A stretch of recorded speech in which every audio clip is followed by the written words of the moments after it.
Good evening, ladies and gentlemen. Welcome to yet another edition of the show. Stardate 2016.069 at 22:02 Eastern Standard Time. Welcome once again into the breach, ladies and gentlemen. And yes, we are running that mission constantly.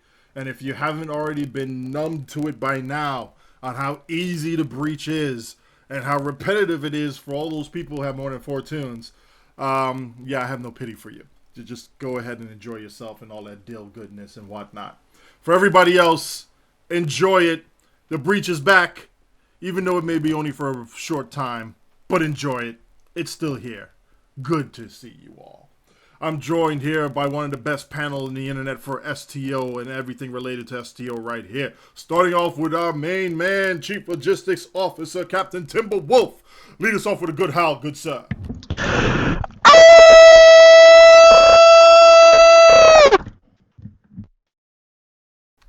That howl was brought to you by TimberWolf. TimberWolf, after watching Zeph films, he does that craziness. Speaking of Zeph films, we have this very, very famous celebrity right here on our hands right now, whose work he put out on Monday, and already on Wednesday, it's over on sciencefiction.com. Zeph from Zeph Films. Thank you very much, good sir, for joining us here on the show. My pleasure. Good evening, everyone.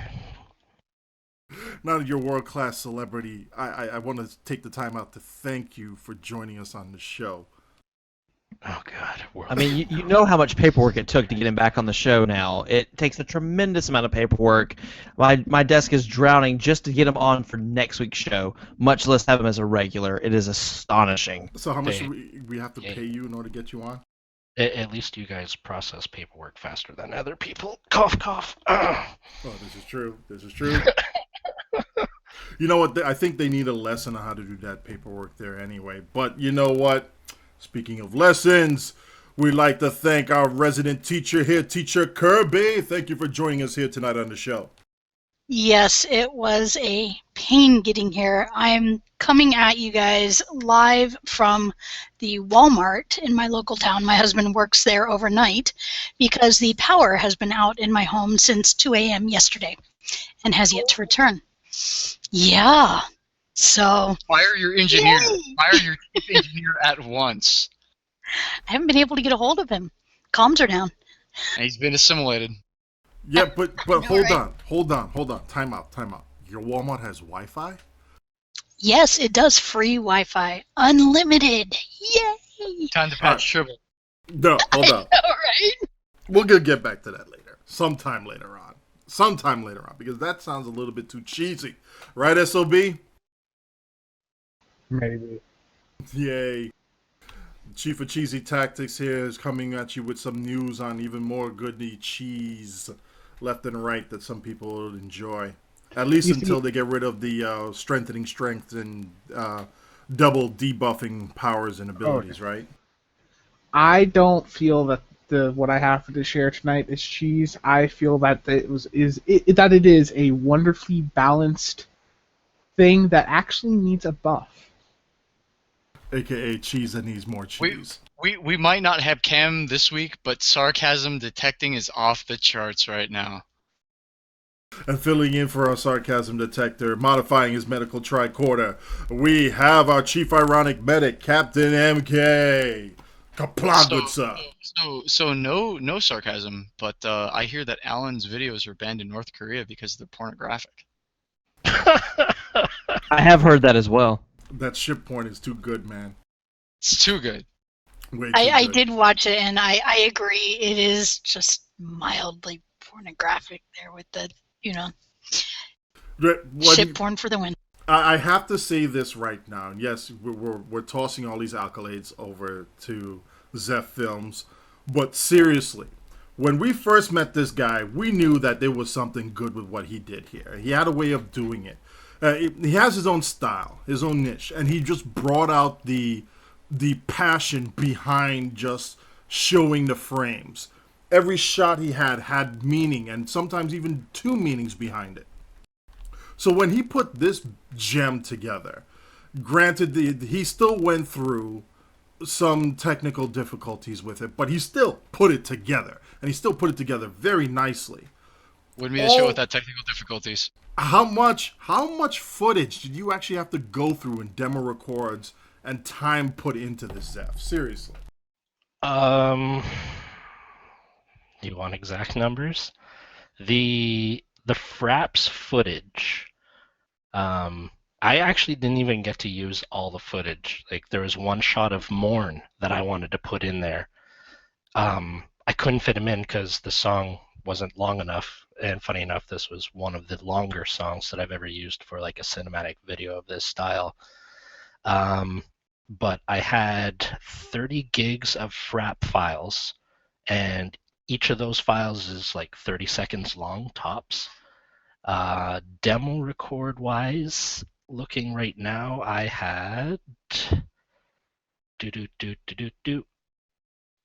145 megs of demo record files, so 55 demo record. Wow.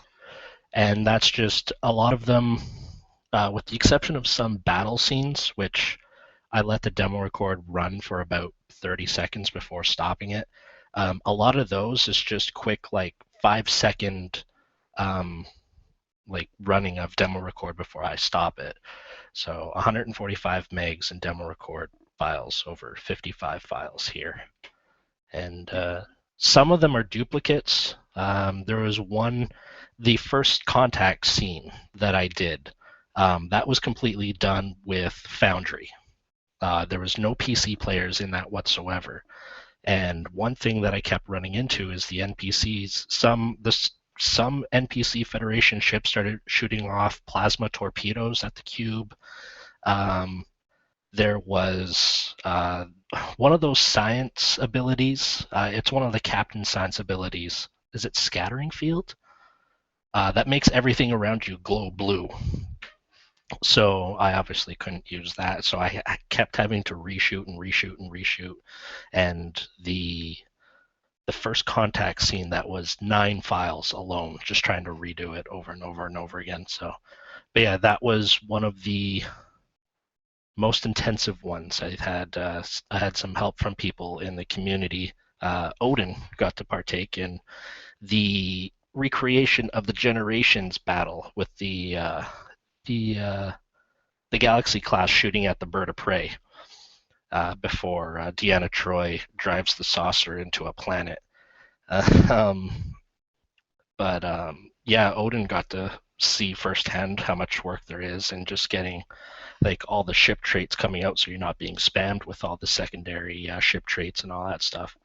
So yeah, it was a lot of work, over 24 hours total, I think. Sunday was a marathon of 10.5 hours of just straight demo record, plotting cameras, capturing, and then editing. So. Wow, that's huge. Yeah. Dude, the brief moment that I was there with it probably took about an hour between planning and preparation just before the shots. And one thing to just go into it raw and just say, okay, just take these couple shots and be done with it. But when you want to get something just right, and even then I still goofed up because I forgot the simulator console, forgot to turn off that display. So my bad on that one there. But it was, it's stuff like that still. Yeah, you go through it as oops, whatever, but you still wanted to go ahead with it instead of reshooting it. Well, I want to give Alan some particular positive feedback. What you've really captured this time with your anniversary video, which is very hard, I think, for a lot of other people to do it, especially other people even that have done demo records in STO and things like that. So I'm specifically speaking to you, Alan. You've captured like the grandeur of the scenes. I think that's the best word that I could use. Like the ships have weight, and they're big, and they're hanging in space, and you've captured that perfectly. The feel of the movies and the various scenes that you've recreated. You've also really captured the epic feel that all of those scenes have, that makes them all of our favorites. Like, that's what's really cool about everything that I saw. These ships have weight, and they move, and everything looks just on point. Yeah, there was definitely some research because I personally have not seen the original series. So I know I threw in a couple of shots. I know, right? Haven't seen TOS? Oh my gosh. I know, right?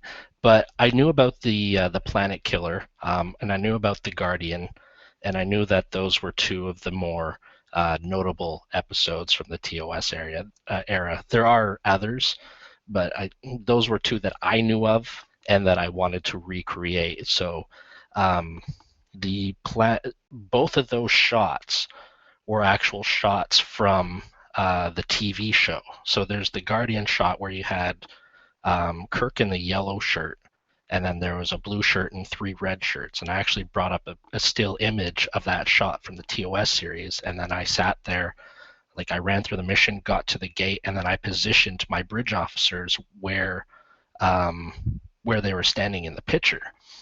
And the Planet Killer scene, that one there, I actually watched that snippet from the TV show. So there's the shot where you're looking from behind the Enterprise, and it's looking dead on to this Planet Killer, and the camera is panning from side to side really slow. So I'm Curious, like, yeah, what's up? To interject real quick, out of my curiosity, when you were framing a lot of the stuff for the Planet Killer, were you watching the original version of the TOS episode or the remake?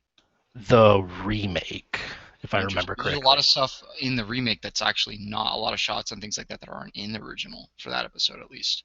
So I wasn't sure which one it was. I thought I'd ask. Yeah, if I remember correctly, that one was from a remake.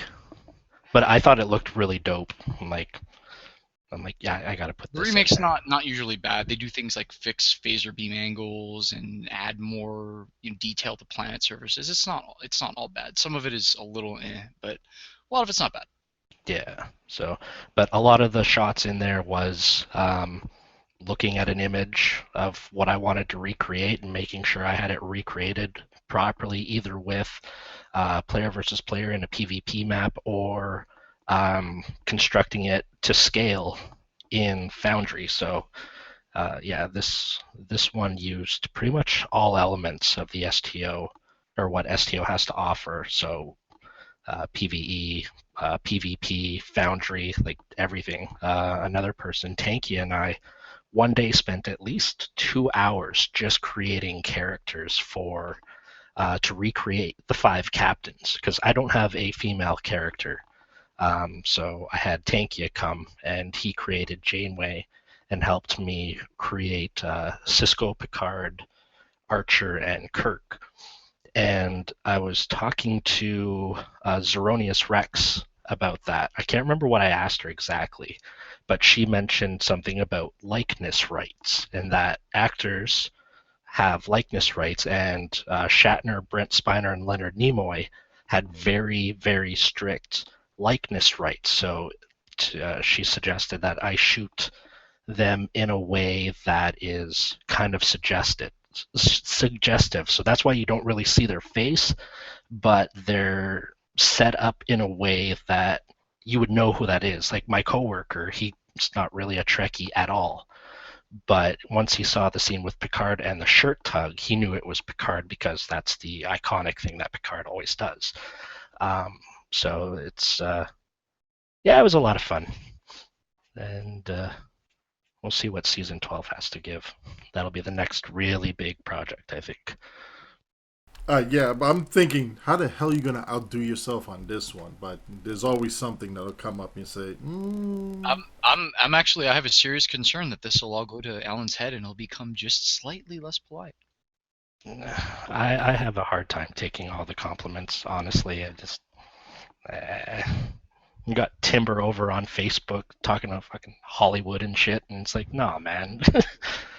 Okay, you'll have the Canadian version of Hollywood. I mean, Toronto. The Canadian version of Hollywood is Toronto. well, enjoy it, man. Enjoy it, because, within the span of, 48 hours, a lot of people have seen this video. There are a couple websites are pretty much putting it up on their front page. People are more or less saying, hey, look, you touched them emotionally with this video, so. And it's not inappropriate touching either. Well, Yeah. Beat you Well, to you it. know what? That's one thing that actually kind of surprised me a little bit. Like, I wasn't trying to get the feels out of anyone. I was just trying to pay my respect in the way I knew how for the Star Trek franchise. you And got feels and you set off chubbies everywhere. well, I think I set off more feels than chubbies, really. You wish. But the Spock at the end after the Galaxy X, that was actually a last minute change up. I originally had him during the slow part of or the really quiet part of the music, and I decided to put him near the end. I don't know why, but I'm just like, you know what? I'm going to put this here. And then No, it was perfect. It was perfect. I knew I had to do I was thinking about doing the Spock memorial, but I thought that would be too specific. Part of me wanted to list all the names, but then I remembered that Starfleet Academy has that flame with the plaque that says "To Absent Friends." I'm like, you know what? This would be perfect to kind of put up to as a memorial for those who have made Trek what it is, like Gene Roddenberry and We Leonard just Nimoy lost and all Gary that, right? Hutzel as well. Yeah. He was a huge part of that. Yeah, That's a huge and sobering thing to me, so he needs to be added there as well. So I thought that would be more appropriate than taking a risk and putting names up and missing one, because there's people who know the big names like Leonard Nimoy and that, but there's also the people who know the behind the scenes, like the writers, the people who add like Production the people, VFX, yeah, the etc. people who add the meat and potatoes to You the know how storyline. you know who, Yeah. who I freak out about and like Okuda. Exactly. So I thought putting the names up would be a risk, because this was a video I really, really didn't want to mess up, because you're trying to recreate like something that Trekkies really like. Like ship porn is one thing, but this you're recreating moments, and I really didn't want to mess that up. So I was actually really, really, really nervous to the point where I gave myself a really bad headache Sunday night into Monday morning before I made it public, and I'm like, ugh, God. But I got a little surprised by the feedback, so that's that. Well, not that I've even seen any haters, but if they exist, fuck them. Yeah. Well, you know what? From day one, when Oda and I first started talking, it's like, if you don't have people who aren't hitting, if you don't have any dislikes, you're not doing it right. So there's always a couple of thumbs down. It doesn't get me down. In or whatever. support, I've disliked you. Okay, awesome. I'm here for you, buddy. there comes a moment where everybody has that serendipitous time where they line up things and it just comes off right. Everything they do for that moment is just right. Just not only good enough, but hits that sweet spot. And you nailed it. And a lot of people feel that with what you did here. And that's why we're still kind of stretching this along here, because you nailed it for a lot of people. And we just want to say thanks. It's my pleasure. I've tried to comment or reply to everybody's comment on Reddit and YouTube. I'm glad everybody enjoys it. Thank you for watching and supporting the channel and supporting the show, coming here and listening to me talk about it. As much as I honestly do hate standing up on the soapbox. I don't take compliments too well. Well, you see here, boy, you're going to sit down and shut up. We got the spotlight on you right now, and you're going to enjoy it. Got it? Good. All right, See? cool. Anyway, going off to a couple other things here, the minor stuff before you jump into some of the other major topics here. Patch notes! Chief Logistics Officer, lead us off with this fun stuff, please. Well, wasn't a whole lot, hardly at all, in the Holodeck patch notes. Tribble patch notes are what actually caught my eye, but I figured we'd discuss one line of the Holodeck patch notes. They're talking about combat parsers. Now, the wording of it confused me slightly. That's why I was going to confer with you about it, Odin. Because it seemed like they're trying to clear up some of the backlogging that's going on when you're doing combat parses. Yes, pretty much. So what happened here, I forget, it was like 2 patches ago or 1 patch ago, something of that nature. Whenever you were running the combat log, you actually had a date and time stamp with that combat log, and it was stamped in UTC, Zulu time, pretty much, and it would change for every hour. If you had the combat log constantly running, it would update once an hour with a new file name. So if you ran it at 3 o'clock, 4 o'clock, 5 o'clock, whatever, it would stamp out that time period with that date on it. Now, for those of you who are anal retentive like me, this is both a good thing and a bad thing. A good thing because it puts the year, month, and day on that combat log, which makes it easy. The bad news is that keeps creating a new freaking log every single time you're going in there. If you have an extended Right. duration So time, what and was it breaks it happening apart. was, yep, what was happening was people would go to parse something. They didn't know this change had been made, and their combat log reader, or CLR or SCM, depending on which one they use, was pointed at the old combat log, the original one that's just labeled combatlog.log, and so it looked like the parsers weren't recording anything, and everybody's going, oh my god, the parsers are broken. So we were having to tell people to redirect their things to this new thing. So what was happening was every hour you would have to redirect it so you could keep finding the file again for the parser, which gets very, very tedious if you play for long periods of time.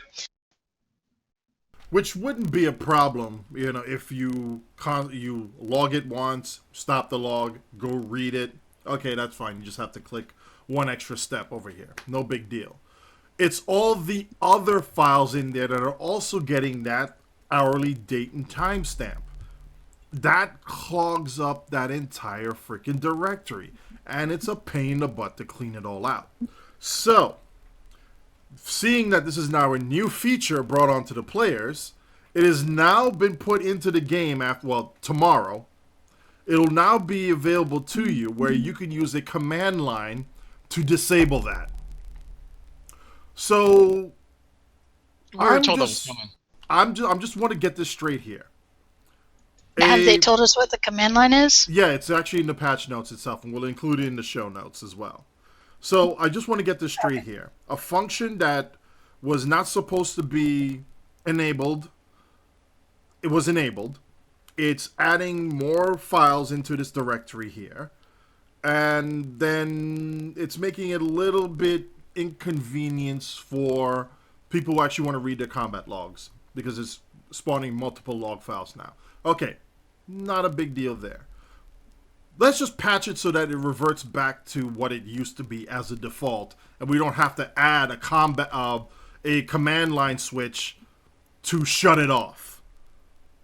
Because unless there's something new that you want to do here for some reason and spawn a whole bunch of files, the voice chat file, the chat log file, one or two other error log files, a shutdown file, and a crash log file, and generate that once every so often, why not just shut it all off and have those things, append to the original log file as it used to be? Why not just do that? Now, I heard, I don't know how true it is, I didn't have a chance to research it clearly, but I heard that part of the reason they may have done this was to mitigate lag on the user end. So that may be why they did this, because those logs get quite lengthy, and maybe having it, the theory I heard was that having it open took up a lot of memory and therefore caused the game to run slower on the user side. If that is the case, then just say, hey, public service announcement, if you're generating these logs for whatever you need to do there, rename them after a while, or just have a function to rename them. Or we could even write in the third-party tools there to rename your log file. Oh, wait, SCM already has that. Never mind. Oh, carry on. So with that said, yes, SCM already has that function there where you can rename your log file. So that's already built into the third-party app. You don't even need to build it into the game client itself. So that's not a concern at all. What needs to be done if you want to actually improve the game client itself and the client functionality whenever it's getting a lot of data, fix the game client itself and the way it takes data from the server and then parses it through the client before it does a log output. Fix that first before you address anything else. Yeah, I'm cool. I'm cool. But yeah, that's that there. So we'll include the command line switch in the show notes for it as well. And the one other entry in on the patch notes for Holodeck is that the quality of DOFs will actually contribute to the crit rating for DOF missions. That's it. Anything interesting on the Tribble notes there, TimberWolf? Well, we've actually got quite a few things going on, at least on Tribble. They have, last week we saw them boost basically flow caps, our drain expertise. They were underperforming by comparison to the current skill skill tree that we have. This week they have ramped up abilities that are affected by part gens because the same thing was happening on Tribble. They weren't getting boosted appropriately. So they have boosted base effectiveness of multiple abilities by 150% to bring them on par with what they are currently doing on Holodeck now. So there's no loss when it goes to Tribble. Among those things are seen are aceton assimilators, the destabilized resonance beam, Tychon's rift, and tractor beam repulsors, to name a few. So those are actually being brought up to par with what they are on Holodeck. So there's not going to be any loss to your build if you run these things, which is a very good thing. That this is the second time they have fixed the loss that is being seen from Tribble. So it's a very good thing they're actually going back here and they're making them where it's going to be on par again, and people aren't going to lose out for what they're going to be playing with. They have been changing deflector dish types as far as what they're going to be offering in the new system. For example, graviton generators are going to be now giving out control and drain expertise, but no longer give out shield hardness. So they're going to be going back to some of our craftable deflectors, and they also have referenced the Riemann and Romulan deflectors. So they're changing up how they're going to be in the new system, more than likely because with the new skill tree, everything's kind of up in the air comparative to the old system. So they're just going back to everything that's already in there. It looks like they're slowly changing some things so that they are better equipped for the new system. Yay.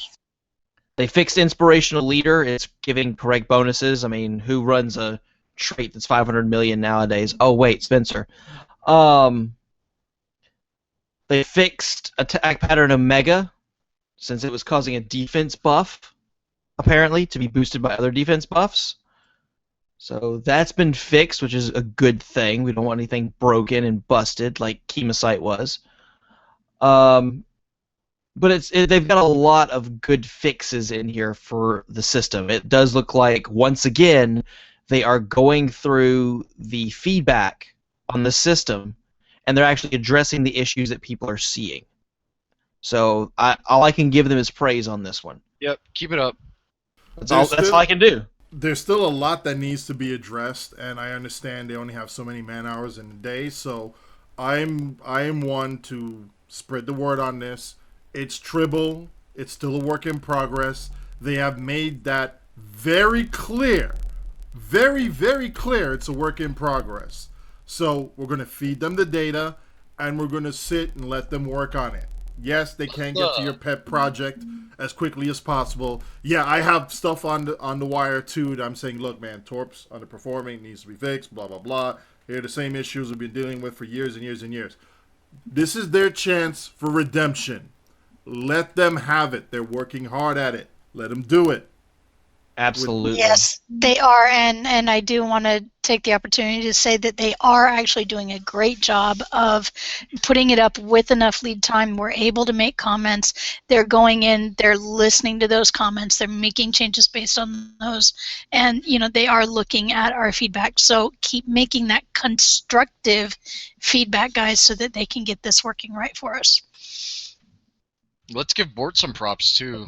Bort's working his head off on this stuff. I mean, he is everywhere. In He every is. thread and on Reddit, and he is responding, even personally to people that don't remotely expect a response and things like that. So Bort, you're working hard, man. We see it. So don't kill yourself. Take a break now and then. But thanks for the work. Yeah, Bort's been pretty much the front man on the dev team for it, but there are a lot of names. Some we do know, some we don't know, or don't see that often. But they also should get respect where Yeah, thank you respect is due. thank you to the whole team for sure. It'd be nice to know some of those names and things like that. Some of these guys that are unsung, but as far as who we know and can sing, How about this? How about this? Everybody over there, do good work. Put your names on it when it's done and ready to go out, and then we'll sing high praises if everything's good. How about that? and SOB will find ways to break it. Oh yeah, he will. But you know that comes with that. Moving on here, real quick. Zeph Films wanted to touch on something that has returned to us when we were complaining about maps disappearing.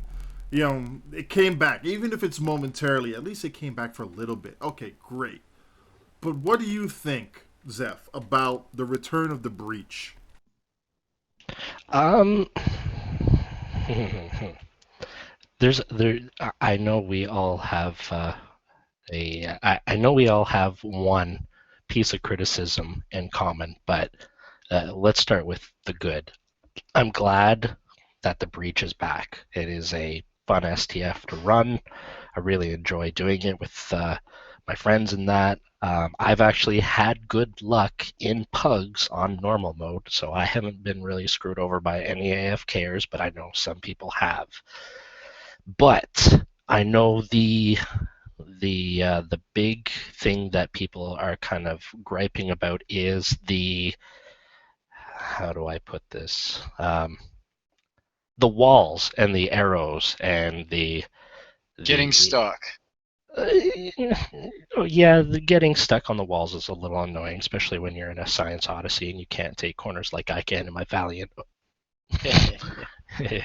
But I know a lot of people have been complaining about that because it limits.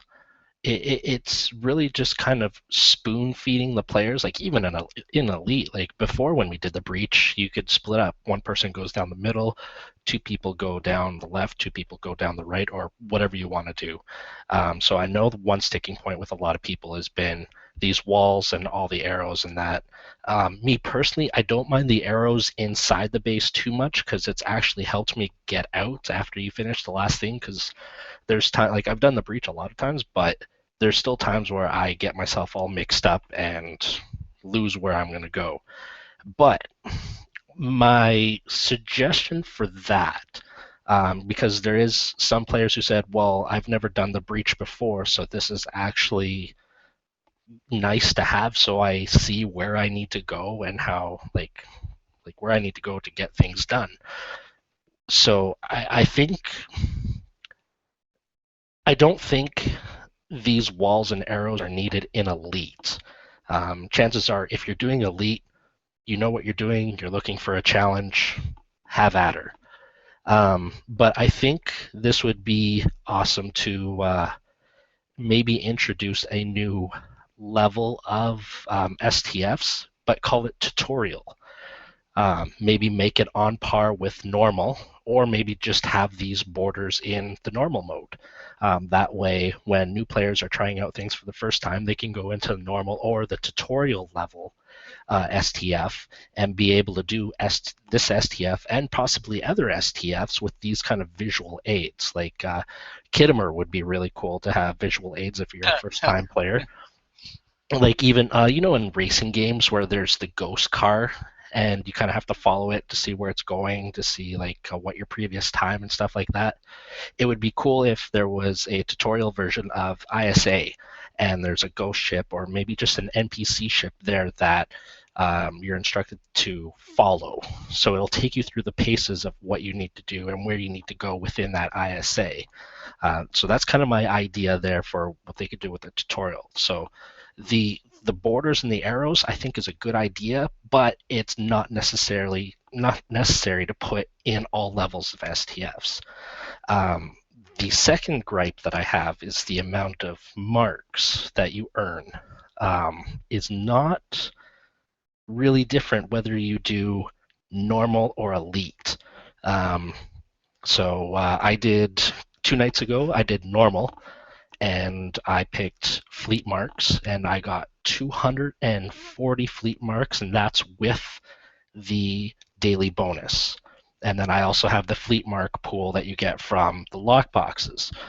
And then the night after that, I did elite with some of the guys in here, and I got 241 fleet marks. So the difference between normal and elite was 1 fleet mark. So if you're out looking to get marks quickly, like you just want to get into the breach and get out, I'm personally not seeing much difference between the two. And I know that there's a difference with the R&D packages, but putting that aside, I think there might need to be a little bit of adjustment in the mark payout for the different tiers. But that's my ideas and opinions on the breach. I'm glad the breach is back. I hope it stays, but I will turn this discussion over to the rest of the panel. Quick question on your actual payout. Did you also have bonuses on the elite one as well? Yes, yeah. So when I did the elite one, that was the 240 was including my daily bonus.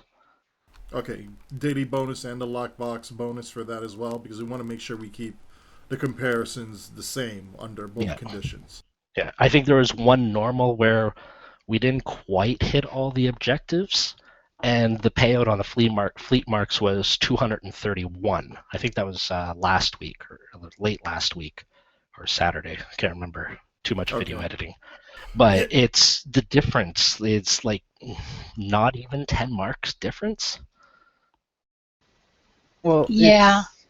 The difficulty reward scaling in this game is just off overall. It's just crazy. I mean, if you exclude the marks, just looking at the XP side, the difference between normal and elite is like, I think it's 800 times, or 800% the hit points of normal and elite, and yet you only get like 2.5 times the XP.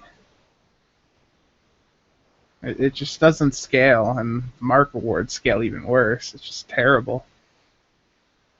Well, I think the elites are supposed to be for a challenge, but yeah, you're right. I mean, the reason to run them is partially for the challenge, partially because the maps are very enjoyable, and partially because the reward system is actually there to reward you for completing it.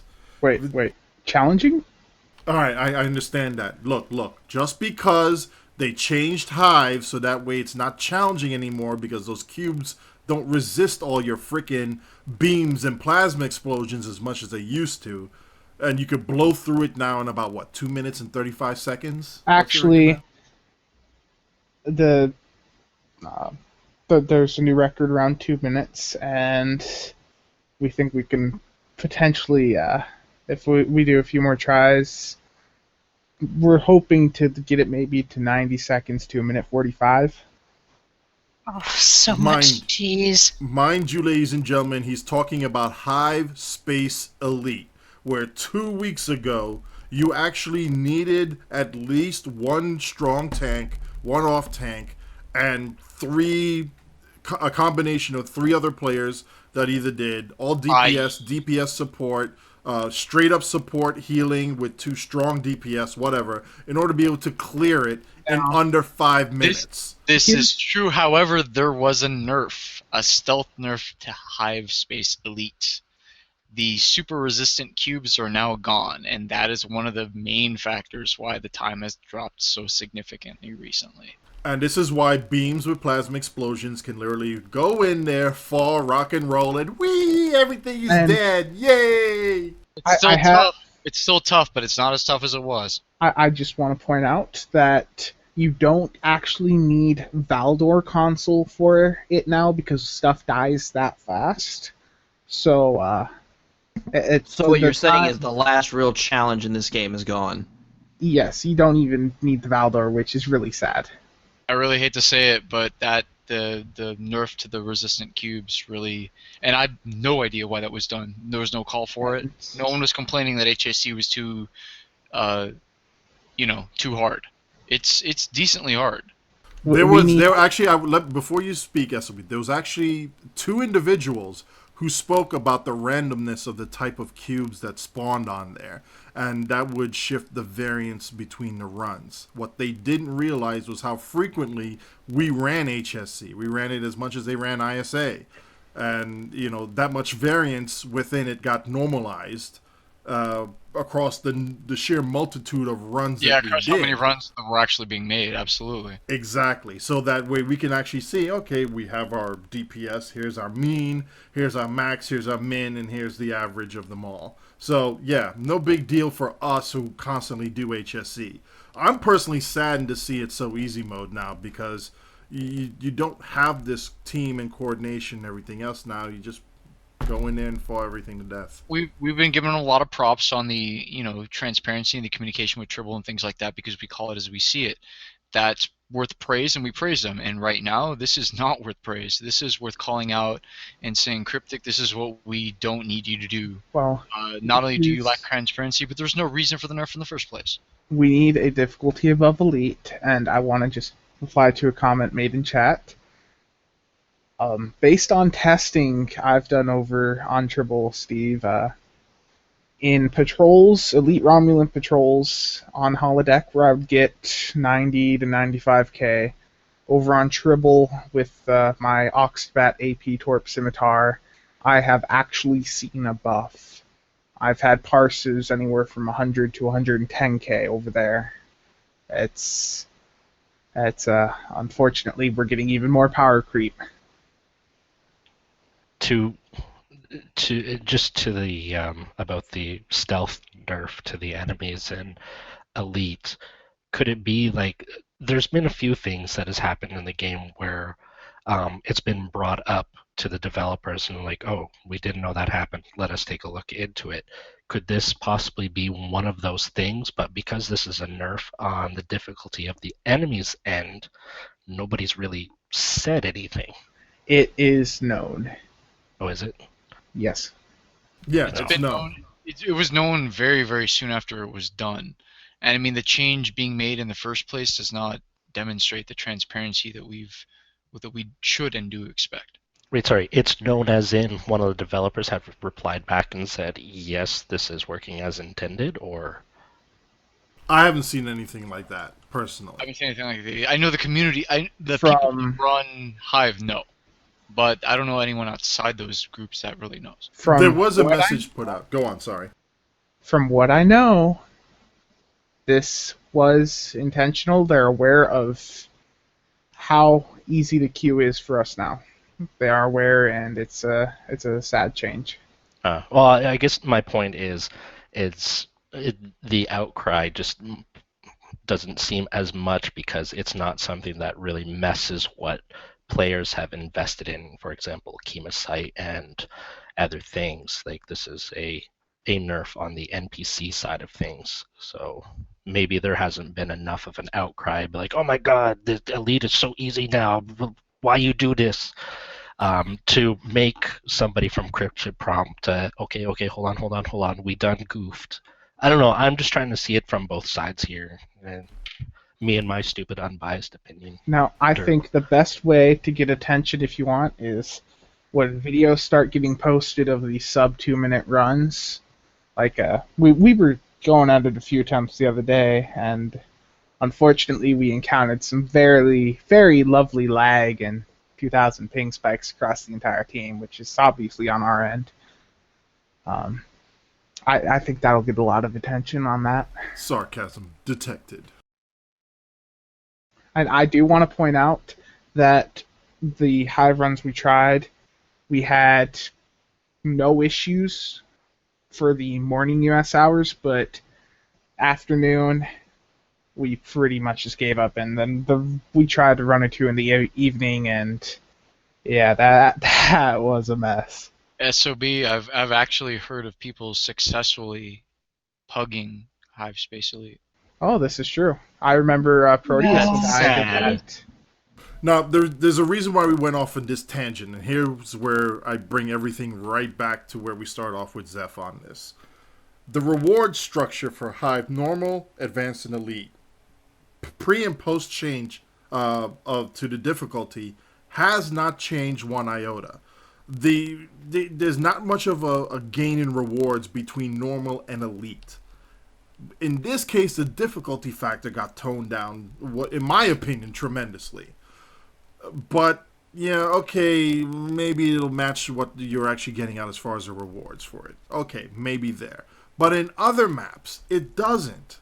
It doesn't. And so are you actually going to spend the 15 or 20 minutes of forced time that you have to play in there between unskippable cutscenes or cutscenes that actually interrupt gameplay, as in Hive, to be able to go through for that reward where you can play it on normal and get almost the same amount of marks if you're mark hunting. Now, if you're going in for the entire package, some maps reward better than others. And, yeah, whatever. People say don't mention names of the ones that actually reward well. They might nerf it. Well, they've known about this. We don't know why they have or have not touched these things yet, but we can say this much. Here's a good example, UAA, good example of rewarding for the higher difficulty. Apply that to all these other maps, please. Please. That's all we're saying. And back on Breach, my own personal take, why set everything to one corridor? For at least the advanced and the elites. Why go one corridor? Split it up like you had beforehand. You could go left, you could go right. You could shoot stuff over here, shoot stuff over there. You still had your ability to warp over to the second phase of it, and you still had the ability to go through and finish up the rest of the items through it if you fixed the areas that stopped you from progressing. Which, from what I've seen, and I know TeacherKirby, I'm going to ask you this question. Was there ever a point in the Breach, through all the tunes that you run through and all the people you drag through the Breach, were there any places where you could not advance in the mission at all? No. No, there weren't any places where we couldn't advance. We never got stuck. I think the most difficulty we've ever had was where, somebody would shoot at the false sub-power core, the one with the question mark, and it would shoot out that little debuff that eats through your shields and then your hull, which is easily cleared with Science Team. And then other than that, you might have a person not make it out in time if they died to the actual power core explosion and took too long to respawn and didn't have enough time to get out. But those were the only difficulties at all that we ever encountered. All right, so both of those are in-game mechanics that are working as intended, and either one person not paying attention. The death part and the late respawn, that's something that could be tweaked, but it's not like, oh, you cleared this area, but you can't advance further on, therefore you have to abandon, wait 30 minutes, and then try again. No, Right, we never had that issue. So the issues that used to plague the Breach have been fixed. Bring back the original Breach, because we like a little bit of fun. Bring back the original difficulty, because Elite was just a joke. A complete joke.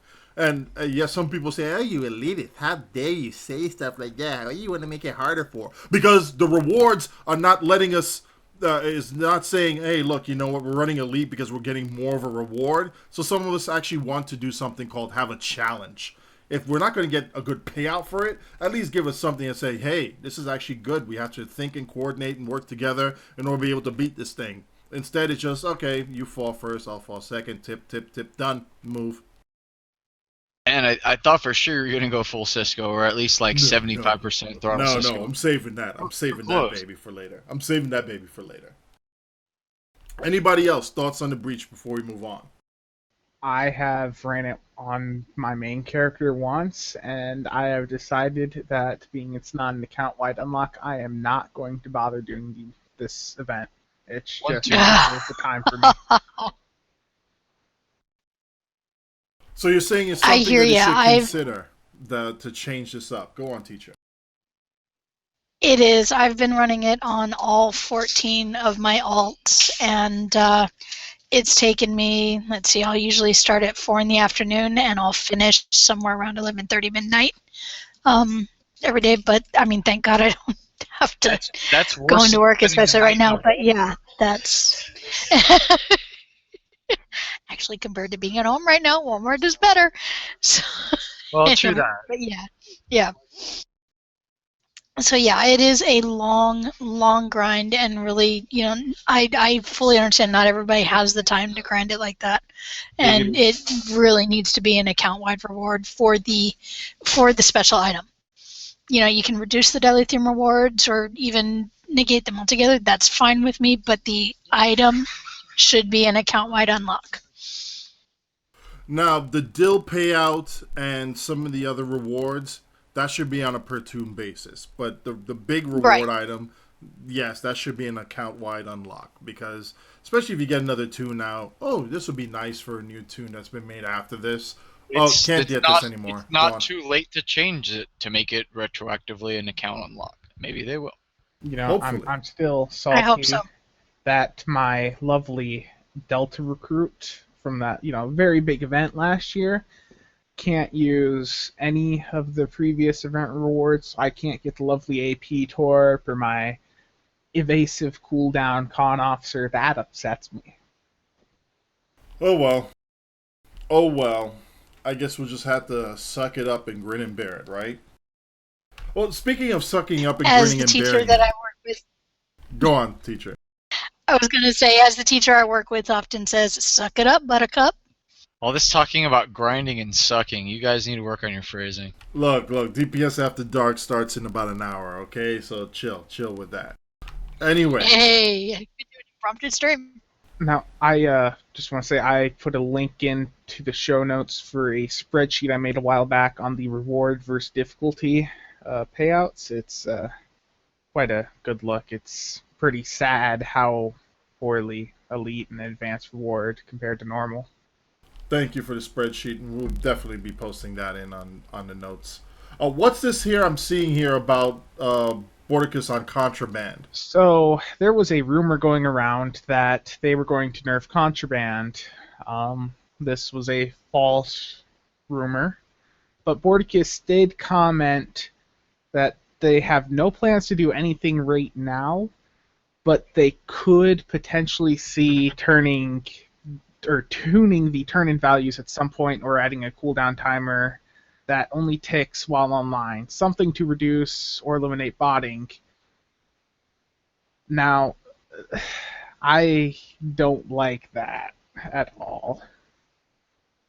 No, I agree. There's other ways to mitigate botting that don't have anything There are. to do with that. Yeah, that is something that will hurt more people. Sounds like lazy mode mitigation to me, Yeah. and not like an actual solution. Like, if they put some time into actually constructing a better solution, they could do it without nerfing, player rewards. And I mean, that's actually true of lots of situations if you think back. They could fix something instead of nerfing a player reward, but they chose the easy way out to nerf the player reward, and it would be nice to see not that. I have a suggestion, but it would reward a lot more players than what they initially intend to with this. Why not have, for 15 Contraband turn-in, have 6,000 dilithium ore granted to you within a 24-hour time period?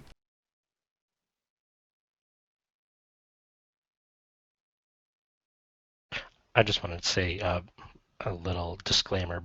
Bort did say that even discussing changes like this is only speculation at best. Nothing is currently planned, so we're not trying to put words in his mouth or anything like that. So True that. It's just a hotbed subject. yeah, for sure. Because I know that there's the whole issue of botting around that. Like, I read that thread before the show this evening, and somebody had actually asked, why not just ban the botters? And Bort says it's not his area of expertise, but yeah. he But I mean, doesn't know something like a heuristic pattern analysis. I mean, bots have behavior patterns that humans don't. Things like that. Yeah, but yeah, that's not. He states this isn't his area of expertise, and his comments are pure speculation right now. But it is a topic because I know these bots are kind of people who do the botting stuff is kind of messing with stuff dilithium wise. And you know what? I It does need to be addressed, and them actually caring about it and brainstorming solutions is a good step. It's a very good step for everybody here. yeah, for sure. SOB, what's this deal here with coalition disruptors now? I mean, what's this nonsense? Coalitions are becoming very popular at the high end. A lot of people haven't caught on to them yet, but if you have a majority of a team or a full team running them, you can stack up the debuff on them quite nicely, and that's pretty much how most of the records at the high end are being set now. The Hive records have been set with that. A lot of the ISA records have now swapped to disruptors, and that these have at the high end pushed anti-proton out of the way. Is it all cold dis, or is it six cold dis plus the Terran beam plus the A.R.I.P? No, they're not bothering with the advanced radiant AP on these. Most of us that are doing them have just plus disruptor consoles on now. The advanced radiant AP is good on an anti-proton build, but it's not good enough itself to warrant on anything else.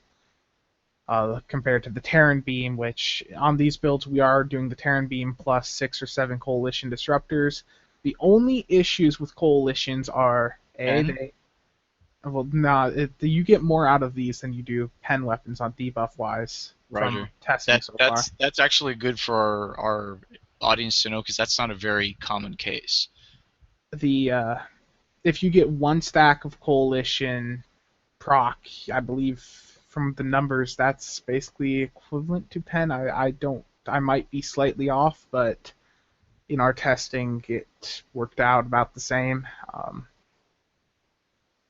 But the biggest issue with these is they are very, very hard to get. There's not even a full damage 4 set or crit D4 set up on the exchange. These weapons go for hundreds of millions. I sold a damage 4 a while back for 400 mil. That's how rare and expensive these weapons are.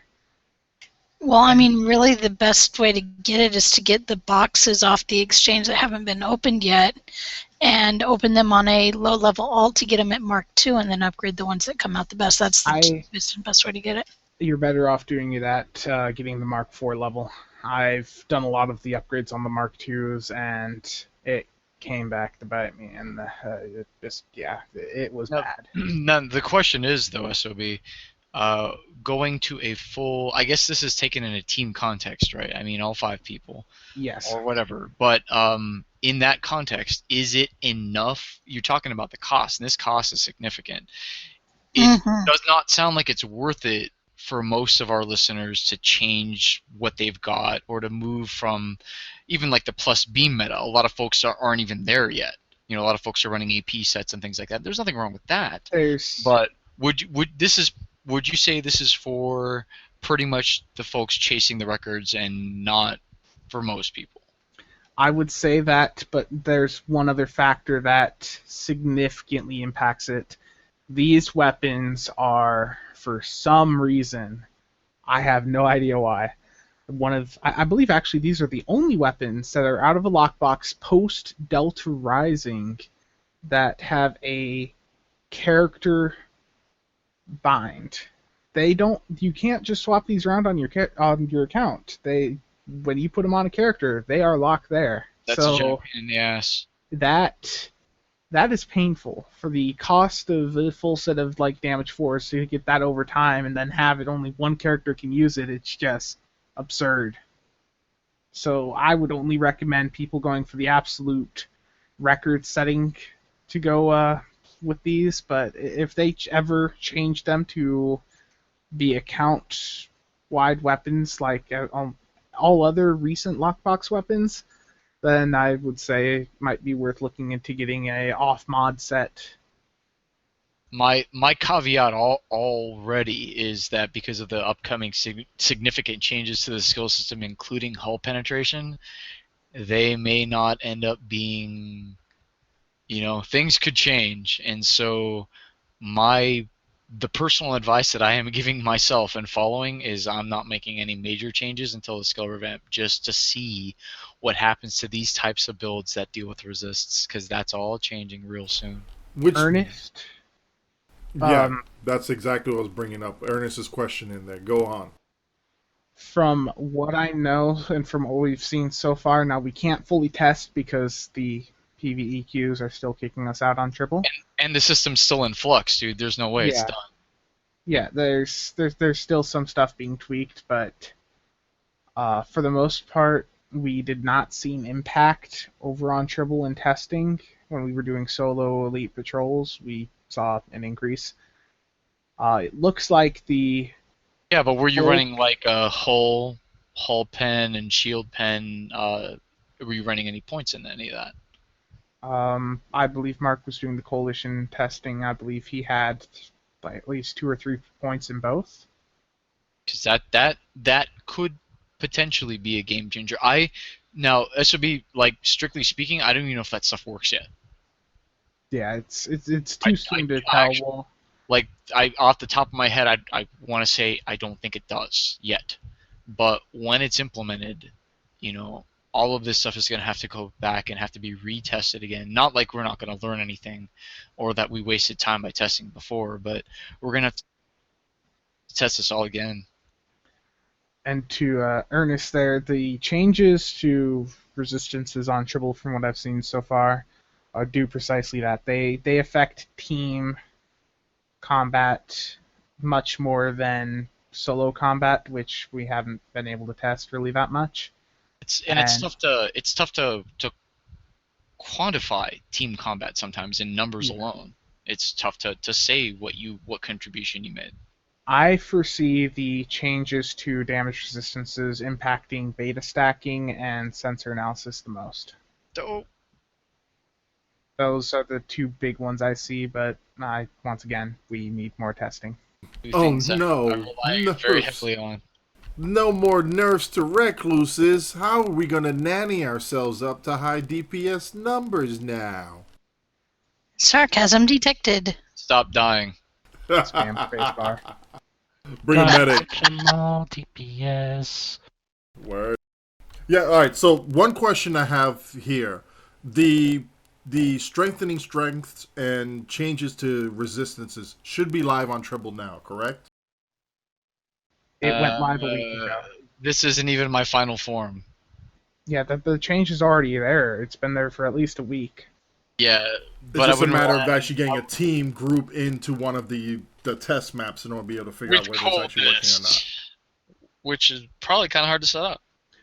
And I with coalitions, once again, the other thing is if they remain the top weapon for record setting, that's going to put up quite a barrier between just your players that don't have as much EC, which we already see with all the traits now. Price of entry, like you said, you sold damage for 400 mil. Yeah, I could get a couple of lockbox ships for that. Ladies and gentlemen, this has been perfect opportunity for all of you to come to the Kinetic community. And we don't need to worry about the beam meta. We can actually fire torpedoes whenever the game client actually allows us to fire torpedoes. Oh, that's a separate issue. We don't have enough showtime for that. Or that was a single beam that sold. Not a full set, just one beam. No, I'm with you. Single beam equals 2 lockbox ships plus some others. Mm-hmm. Yet SOB claims he's poor. Or you can come down memory lane with me and hop in an escort, throw some dual heavy cannons and a torpedo up front, and some turrets, and have some fun, because that's what I've been doing lately. Is it funny, though, Alan, that with all the changes to the skill system, that's once again going to be like a pretty viable build? Yeah, I think that's why I'm playing around with cannons and that, just kind of getting a feel Escorts for... in space, baby. Yeah, man. Yeah. Escorts online, as people used to call it in the first and second season. I don't know how many people around still remember that.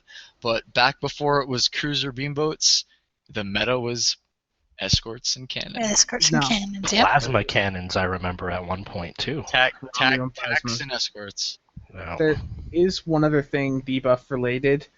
I'll look for the link to put in the show notes here, but I don't remember. Did we talk about the pen changes that Borticus was talking about? No, Pen but was you might as well bring Pen him was up. double dipping, if I remember correctly. Well, yeah, Okay, no, we so- knew that was double dipping since Fall was double procking whenever it needed to do that for Chemosite and for Pen, but we didn't realize And it was double what I dipping with his immediately linger. thought, and I know I'm kind of a bad person for thinking this, what I immediately thought was, okay, if they're going to quote unquote fix Pen, then they can quote unquote fix the crits in the plasma consoles.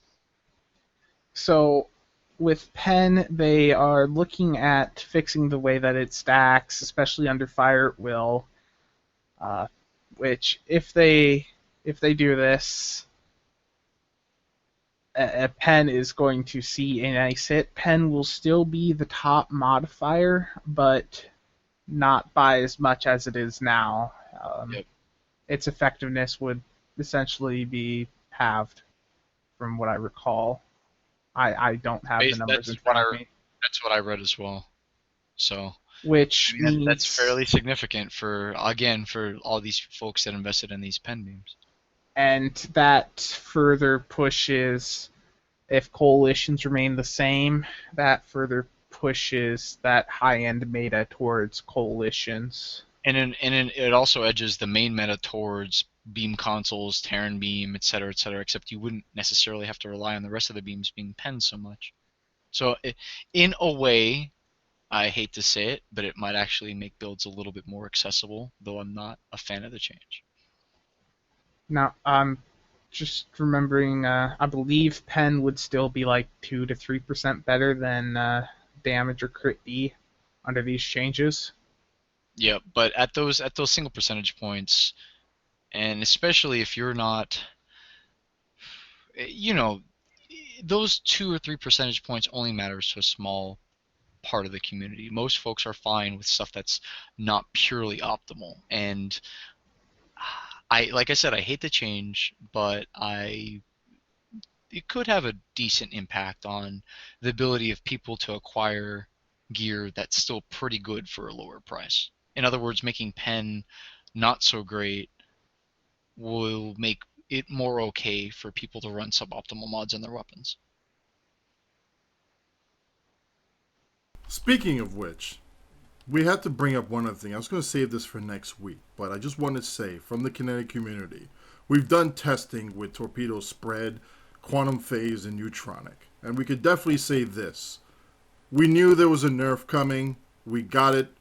We took one for the team because the client was having issues, and I was tired of hearing SOB saying, "Why you gotta fire Neutronic? It lagged off my game." Wah. Yeah, I get that. What?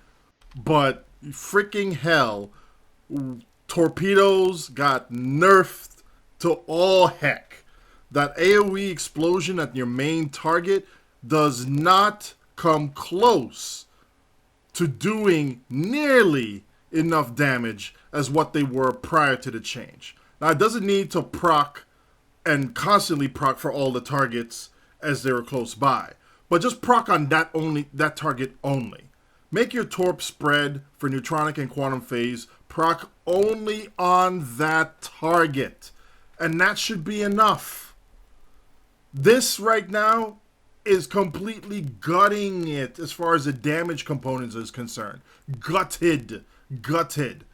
Yeah, I'm firing a neutronic torpedo at my main target, but all the other targets are getting regular slightly harder quantum torpedoes, hitting shields, making them effectively, you're just playing quantum torpedoes. Go hit the shields.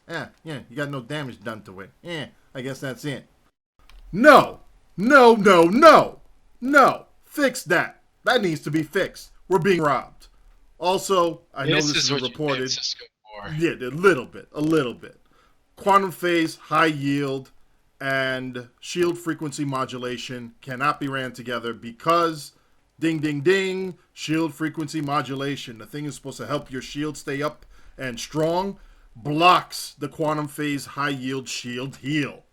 Why? I don't know. Seriously?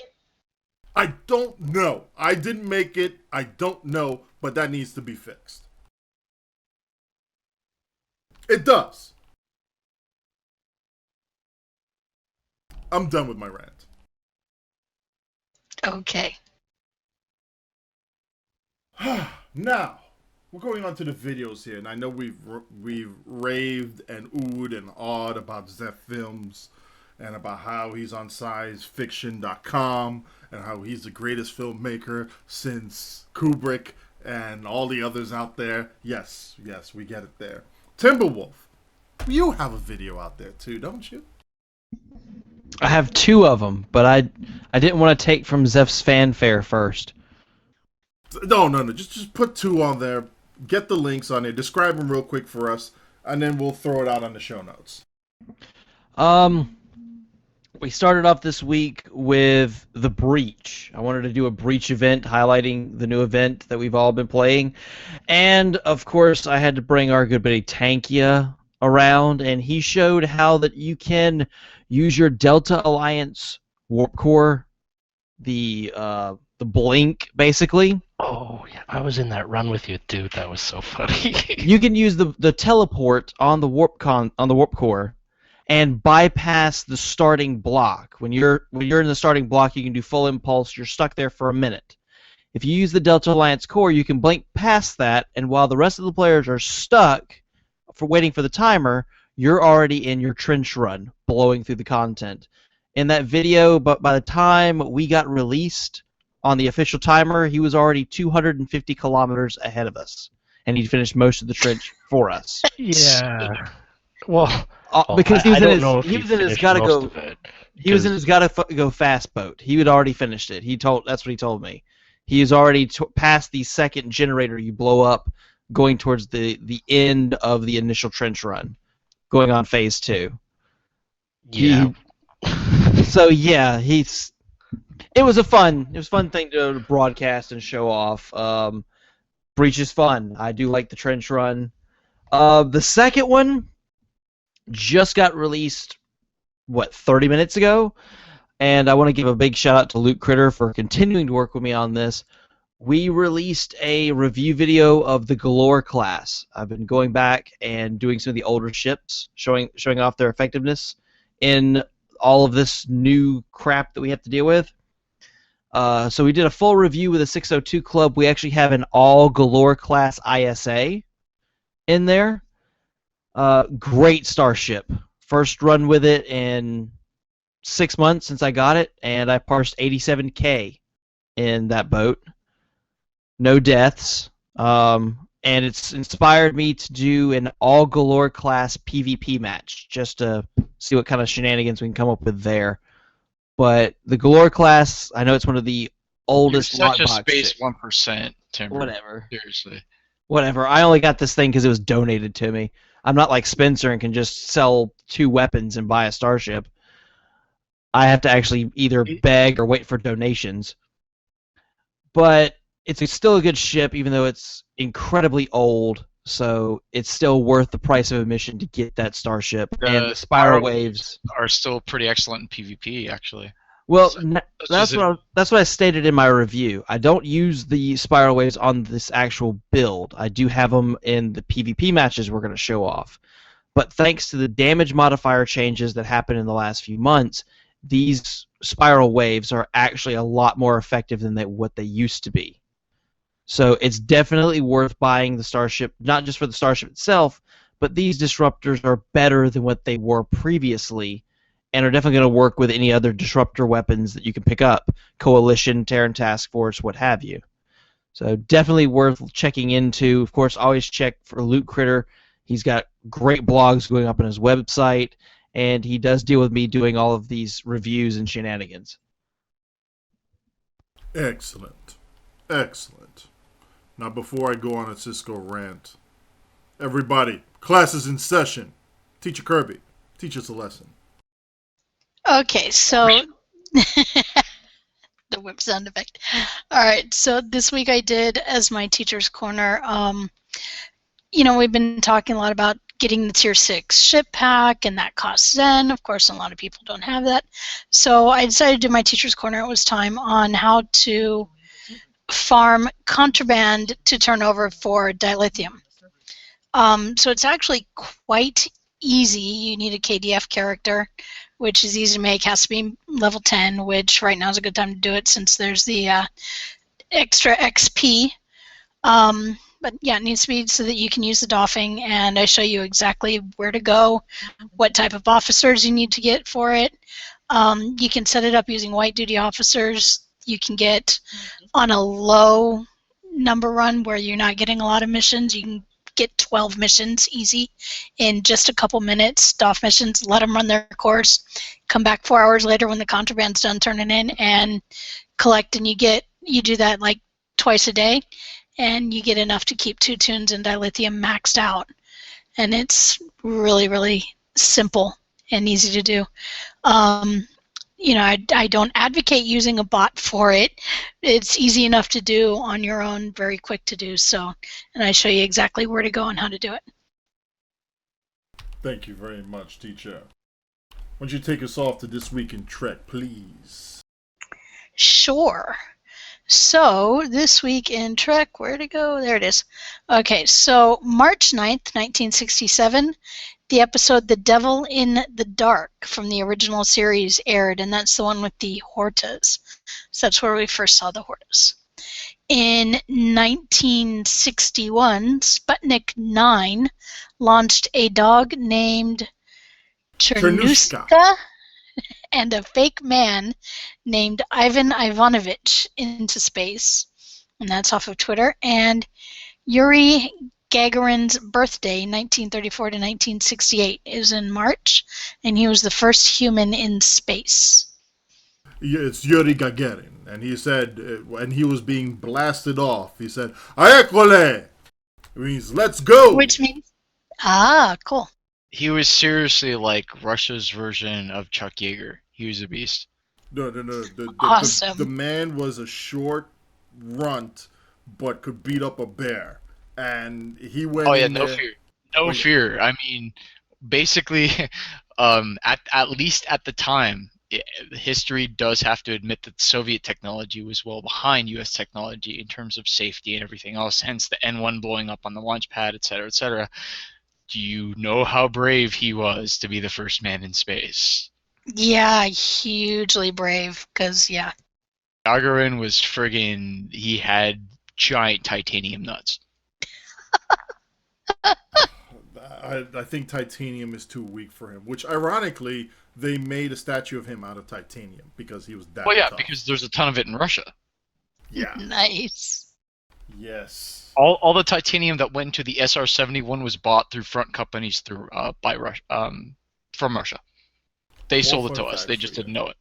Exactly. Trek Yards, our good buddies over at Trek Yards, are actually doing a fundraiser for their own special episode that they want to do for the 50th anniversary of Star Trek. So we're going to include their website, trekyards.com, for those who just have audio only. Go there, make a small donation to them. They've actually put up their figures on there. It's about $150. $1, $2, $5, throw it at them. 10 people do it. And I think they'll hit their goal, maybe a little bit more. So they're definitely going to go. They definitely have the show support from us. We are excited to see what they got. To the community. Like they explore a lot of concepts and thoughts and things like that no one else does. We had them on the show a month ago, and they were very pleasant. So extremely. Yeah, please help these guys out. I'll be tweeting a link also. Thank you very much. And we're also, thanks to finally getting some paperwork done and everything else, we're going to set up 2 things here, but the most important one here right now is going to be presented this week. We're starting a GoFundMe to send TimberWolf over to Star Trek Las Vegas to represent the show over at Star Trek Las Vegas, and he's going to go and bite every single one of the devs and hold them down while he asks questions, and hopefully he won't get fur inside their mouths or anything else like that, because then they can't respond. I make no guarantees on anything. All I can possibly guarantee is I'll get the information that we all want as best I can from them, and if I don't like them, I bite their throat. I mean, what? They are going to hold on. They are going to demand Timber wear a flea collar this year. No, hold on. I have my shots. Thank you. Yeah, that's what I was going to ask you. Do you have your paperwork for your shots?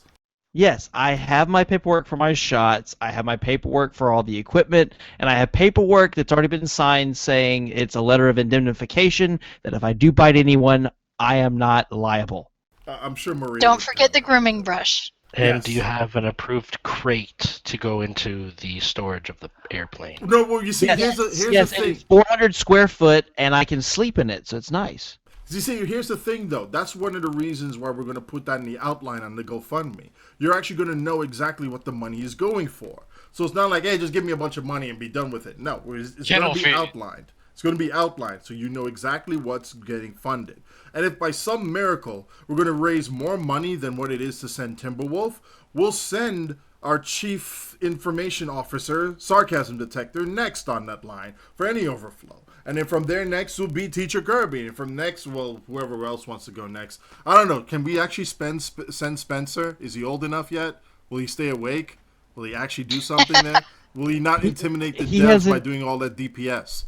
he hasn't signed any of his paperwork, and the records that came back on his shots came back that there was more questions than answers. So we got to resubmit Tested those. positive for anthrax. We still don't know why. And Yeah. don't we need to add another like $50 to his total for the Vivarin that we're going to be spending to keep him awake? That's true. That's true. Yes. So for Yeah. those, sorry, recapping for those who couldn't figure out half these jokes, don't worry, you'll catch on to it as you listen to the show.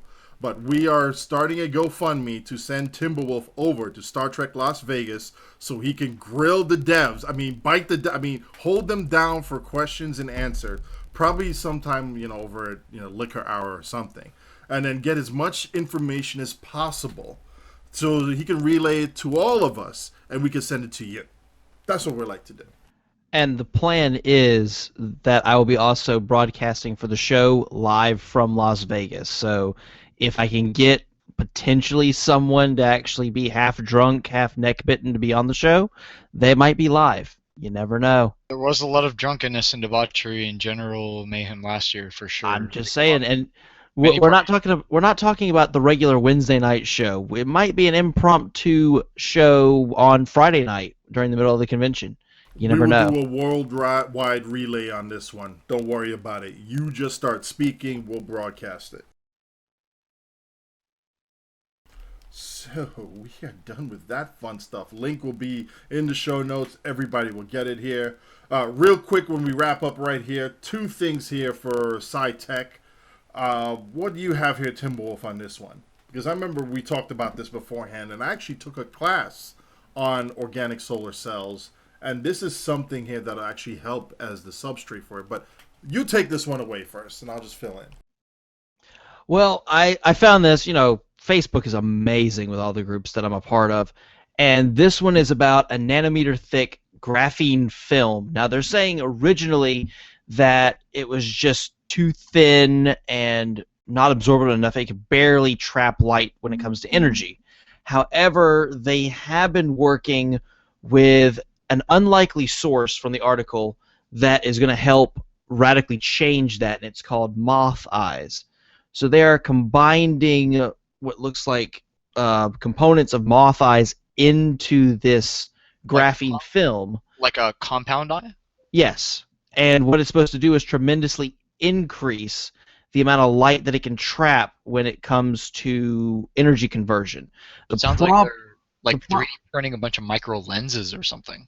Yeah, and the problem that I've learned about, that I've talked with Odin about, is it's going to have a tremendous ability to absorb solar energy, light energy. The problem is going to be heat dissipation. That's going to be the number one problem when it comes to this. So they're going to have to put in something else to do heat dissipation, which could also be used as an extra way to convert the heat into energy. And I know you were talking about that with me, Odin, but I lost those notes just because too much paperwork.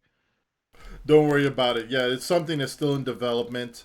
There was a group over in Sweden that was working on that with organic solar cells.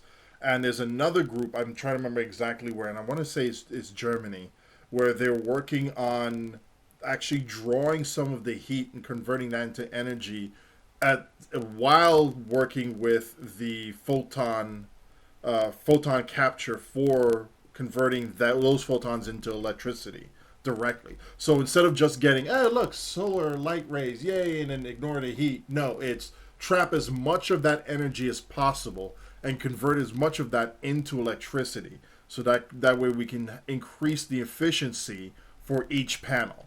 And it's the way of actually having some sort of a blended capture system, for lack of a better term, where you can capture as much of the different types of energy instead of focusing on one bandwidth or one type of energy that's coming out. You're capturing as much as you can and then using different mechanisms to convert that type of energy into electricity that we can use. So it's beautiful. It's a good thing out there. And I just can't wait for this to actually be developed commercially. It needs to happen. The other thing I actually got here from Dundo out there, who's one of the fans of the show, he actually sent a link discussing how nanotechnology and single molecules can create super fast biological computers.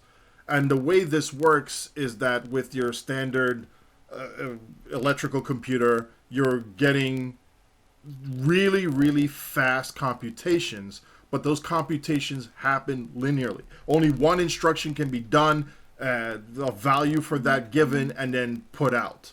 With quantum computing and with these biological computers, you can have multiple input coming in, multiple solutions being generated, and then multiple outputs being sent out simultaneously.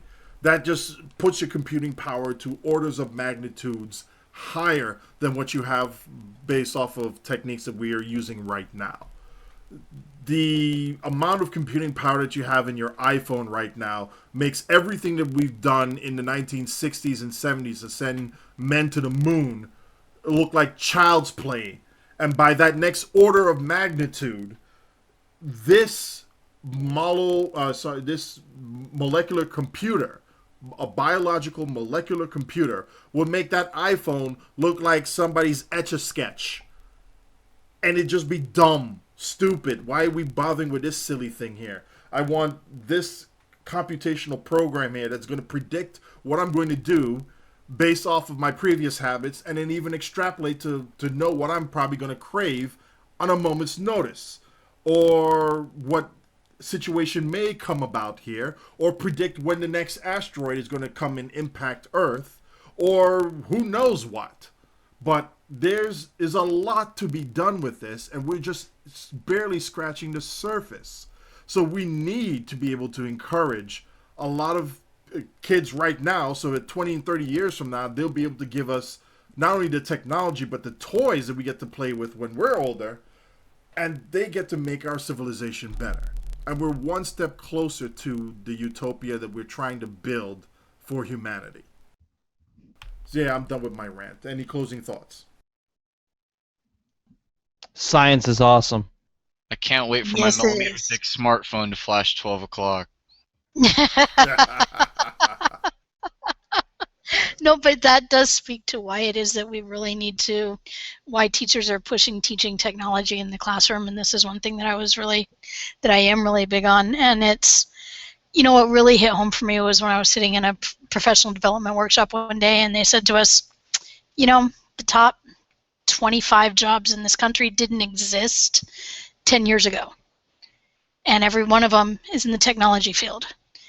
The kids you are teaching today will be doing jobs that do not exist yet, solving problems that we don't know are problems yet, using technology that hasn't been invented yet. Yeah. That's why you have to use technology in the classroom. Exactly. We don't really. I'm mid-30s. I'm one of the first generations that grew up actually using computers in the classroom, though it was a separate lab, and you'd only go like an hour a week to play Oregon Trail and lose your oxen, and Yeah. and then your goddamn friggin' wagon would sink, and then people would laugh at the word cock, etc. So, but Meanwhile, that did my have some 8-year-old limited, that had some limited educational application, but it wasn't really. It does, yeah. But it wasn't really good enough. It wasn't far No, enough. that's not. And games and things like that are great for, I guess, roping someone in or building interest. But once you build that interest and you got them locked in, you need to go hardcore. You need to encourage things like DARPA competitions where people are building robots that walk. Kids can do Right, this. exactly. Kids can and should They be doing can. they used to have things like Odyssey of the Mind, where kids would do things like that, and people about my age will remember it. But that's not done anymore because there's no funding, and that's the edge kind of thing that needs to be brought back into our schools, into our communities, and things. It is. It But is. to further foment this technological development, because sorry, the whole world runs on it, and if you don't run on It it, does. you're going to It be does. left It really behind. does. You're going to be left behind. Yeah. You're going to be working one of those old jobs. Yeah, exactly. And that's one of the reasons that, I mean, when I did leave the classroom for health reasons, and I'm now volunteering in a classroom environment, but when I was teaching full-time, that's one of the reasons I pushed so hard for technology in our school. We were a Title I school where 80% of our kids were on free and reduced lunch. You know, some of them were worried where their next meal was coming from. Yep. They weren't getting it at home, and so I was one of the few in the school that was pushing, we need to be using this, we need to be getting them on the computer, we need to be teaching them how to use it, and not just playing the games, but, you know, using it like how to search the web, how to, you know, figure out what is good information and where to get that, and that kind of stuff. I realize in the context of folks, you know, struggling with worrying about where their next meal is coming from and things like that, spending money on technology seems stupid. It really does. Yeah. But you can't look at it as some extraneous expense. You know, when your entire society runs on it, it's like not learning how to use a bunch of tools and then being expected to be a farmer. Well, that's why I pushed for it, for us to have it in the classroom and be using it in the classroom, and that's why I mean, I would have teachers coming into my classroom after school going, okay, we have this, now teach me how to use it. Yeah, I was the one they knew to come to for that, and that was great, and it was really good to see, you know, projects being used for that. Yeah, exactly. The other half of that. If they don't do it properly, it is. If they don't do that properly, the teachers, like I remember in my 5th grade class, we had all this whiz-bang stuff that the teachers never used because it had like no applications. We had this custom Laserdisc system with a projector, and you know, you could it was like a branching thing where you could use something on the control to advance, you know, through different branches on little video clips and things like that. And we had like one Laserdisc that would work with the system that I saw all year. There were lots of, you know, instances like that where I saw money just being wasted that I can think back on. And so we can't do that. It has to be more of a grassroots is the wrong word to use, but more of a back to basics approach, like the OLPC Foundation, the one laptop per child thing, where where everyone gets a $100 laptop. That is that's awesome. That it works well for them. It would work well for us as well. We actually have very, very low income communities and things like that, very similar to the folks over in other, you know, on other continents, that would, their schools and things like that would benefit from a mass donation of those PCs. I've handled a few of them, and they're not speed demons. And actually, the environment, one thing people don't actually realize is the environment's not very stable. That's one of their big downsides for anyone that's actually worked with one of the units. Is the custom Linux that it runs on is it's got sugar. It implements a lot of really kind of bleeding edge technologies that don't work very well, like the mesh wireless network and things. I mess with a lot of them, and so that the software needs to be rock solid on these things for they to be viable, and it's not. And that's one of the reasons they don't have the uptake that you would think they should.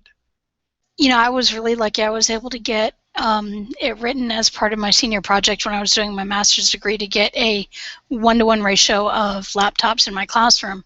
And what I did for that, I actually went out, and this was when the mini laptops, you remember those, the cheap, like $200 mini laptops came out? The EPCs. What? Yeah.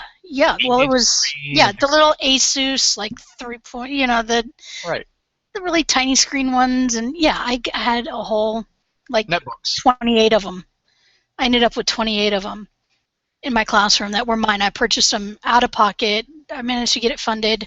And I'd rather have 28 loans, but low laptops, one per person, than have kids have to share. Oh, the kids that loved it. limits their. And the reason you want to Yeah, do something like this, and tying it all into Trek, and the reason why you want to do something like this is because, yes, we want to educate the kids, but when you actually give them something to look at and to say, hey, you see this game, like I tell my daughter here, you see this game you're playing, you're enjoying it. Hey, it's Star Trek, you know, it involves numbers. These numbers require you to know math. Oh, you need to know at the very least how to do an algebraic equation. Oh, you want to do this? Here you go. Good. Now you're doing expressions. Good. Now you know how to solve for whatever unknown variable you got there. Good. Now you're learning that this runs on a computer program. Hey, you want to learn C? You can at least start coding this game a little bit more if you knew C. So she actually went online and actually took an Intro to C course on her own laptop because that was provided to her because she saw an interest in something that she had. And that's... to be fair, she is your kid. Well, still, no. It's my kid, yeah, everybody has a hope. It's my kid, you know, thump chest, yeah, she's a genius, whatever. But you can get this out of all the other kids there if you encourage them and show them, hey, look, you have this interest in, you like this, guess what? Here's the fundamentals behind it. You want to get better at this? You got to know math. You want to get better at a video game? Not only do you have to have the reflexes for it, you have to know which items to get instead of wasting your resources so you know you're playing top dog like SOB around here. Borderline cheese, but you're that good because you're skillful and you know the math behind it.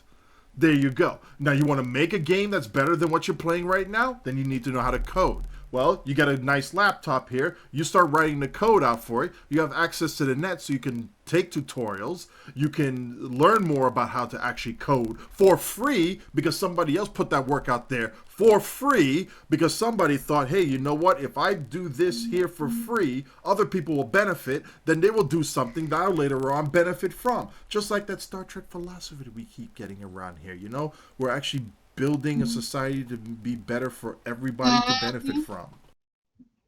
I mean, the kind of stuff I would do, I'd have them do like web quests and building interactive presentations to show what they know, and even I had a smart board, so I would have my presentation, then I'd have a version that they could use for independent work right afterwards, doing the exact same kind of thing, and then we would go back and review and show it on the board. And I mean, those laptops were integrated in every aspect of my classroom, and it was the teachers, as my kids went on, could tell the ones that had me because they knew how every piece of technology that they had in the later classrooms worked and could show them how to do it.